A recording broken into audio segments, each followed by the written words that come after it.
سچا واقعہ حضور نے اپنے صحابہ کو سنایا۔ 3 آدمی سفر کے لیے روانہ ہوئے، یہاں تک کہ ان کو رات پڑ گئی، تو ایک غار کے اندر وہ داخل ہوئے رات گزارنے کے لیے۔ آندھی چلی، بارش آئی، تو اوپر سے ایک پتھر لڑکا اور وہ غار کے دروازے پہ آ کے گر گیا، اور اتنا بھاری اور بڑا پتھر تھا کہ اس نے غار کا دروازہ بند کر دیا۔ انہوں نے آپس میں بات کی اور کہا، تم اس غار میں پھنس گئے ہو، اب یہاں سے نکل نہیں سکتے مگر یہ کہ تمہارے وہ عمل جو محض اللہ کی رضا کے لیے تم نے کیے ہیں، ان اعمال کا وسیلہ دے کے اللہ سے دعا مانگو۔ ان میں سے ایک آدمی نے کہا، اللہ میرے ماں باپ بوڑھے تھے، اور میں جب بھی بکریاں چرا کر کے آتا تو میں دودھ دو کر کے سب سے پہلے اپنی ماں کو اور اپنے باپ کو پیش کرتا۔ ایک دن میں سرسبز درختوں کی تلاش میں بکریاں لے کے کوئی چارہ، کوئی درختوں کی تلاش میں دور نکل گیا۔ میں جب واپس پلٹا، دونوں سو چکے تھے۔ میں نے یہ مناسب نہ سمجھا کہ میں ان کو جگاؤں، بیدار کروں کہ اٹھو دودھ پی لے، لیکن اب سارا دن وہ بھوک سے تھے، تو اچانک آنکھ کھلے اور بھوک کی شدت سے تڑپے، تو میں وہاں سے ہٹ بھی نہیں سکا۔ تو کہتا ہے کہ میں بچوں کو نظر انداز کیا اور ماں باپ کے جاگنے پہ دھیان رکھا، اور یوں ساری رات بیت گئی۔ میرے ماں باپ فجر کے وقت جب اٹھے، وہ دودھ ان کو پیش کیا۔ اب یہ عمل پیش کر کے کہتا ہے، اے اللہ، اگر یہ میں نے محض تیری رضا کے لیے کیا، تو جانتا ہے میرے دل کو، تو اس پتھر کو ہٹا دے۔ تو پتھر تھوڑا سا سرک گیا، لیکن اتنا نہیں تھا کہ وہاں سے یہ باہر نکل سکے۔ اب دوسرے کی باری آئی، اس نے کہا، اے اللہ، میرے چچا کی ایک بیٹی تھی جو مجھے بہت زیادہ محبوب تھی۔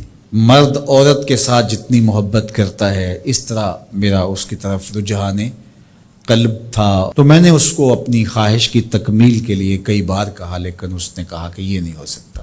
اور پھر ایک دن حالات نے اس کو مجبور کر دیا، فاقہ زدہ حالات ہو گئے، غربت آ گئی، تو اس نے مجھ سے اپنی حاجت طلب کی، تو میں نے اس کو 120 دینار دیے، لیکن اس شرط پہ کہ تم اپنا جسم میرے سپرد کرو گی۔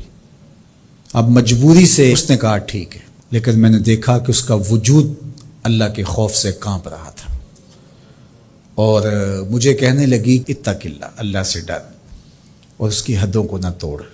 میری خواہشات تو پگلی تھیں، آرزویں تو بےتاب تھیں، اور میں اس کی قیمت بھی ادا کر چکا تھا، لیکن اس کا یہ جملہ کہ اللہ سے ڈر، تو میں نے تیرے سے ڈر کے اس کو چھوڑ دیا، اور جو اس کو میں نے 120 دینار دیے تھے وہ بھی اس کے پاس رہنے دیے۔ اللہ، میرے اس مخفی عمل کو تو ہی جانتا ہے، تو اگر میں نے تیری رضا کے لیے ایسا کیا تو اس پتھر کو ہٹا دے۔ تو پتھر تھوڑا سا ہٹ گیا، سوراخ تو زیادہ ہو گیا، لیکن ابھی بھی وہاں سے گزرنا ممکن نہیں تھا۔ اب تیسرے نے کہا، اے اللہ، میں مزدوروں سے کام لے رہا تھا اور ان کی مزدوری میں نے دے دی، ایک مزدور بتائے بغیر چلا گیا، تو میں نے کیا کیا کہ اس کے مزدوری کے پیسے کاروبار میں لگا دیے۔ کاروبار میں برکت ہوئی، اور بہت زیادہ وہ کاروبار جو اس کی مزدوری سے شروع کیا گیا تھا پھیل گیا۔ تھوڑی سی مزدوری تھی، لیکن کاروبار بہت پھیل گیا۔ اب میں اس کے اندر کچھ ایک آنا ٹگا نہیں لیا۔ ایک عرصے کے بعد وہ شخص آیا، اس نے کہا، مجھے میری مزدوری دے۔ تو میں نے کہا، یہ بکریاں، یہ بھیڑیں، یہ اونٹ، یہ غلام، یہ نوکر چاکر، یہ سب کچھ ہے، یہ تیری مزدوری ہے۔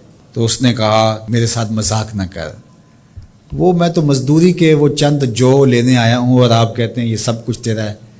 تو اس نے ساری صورتحال بتائی، تو اس نے وہ ساری بکریاں، وہ سارے اونٹ، ساری گائے اور سارے غلام ہانکے اور چل دیا۔ کہا، اے اللہ، اگر یہ عمل میں نے تجھے راضی کرنے کے لیے کیا تھا تو پتھر کو ہٹا دے۔ تو حضور نے فرمایا، وہ پتھر ہٹ گیا اور یہ چلتے ہوئے باہر آ گئے۔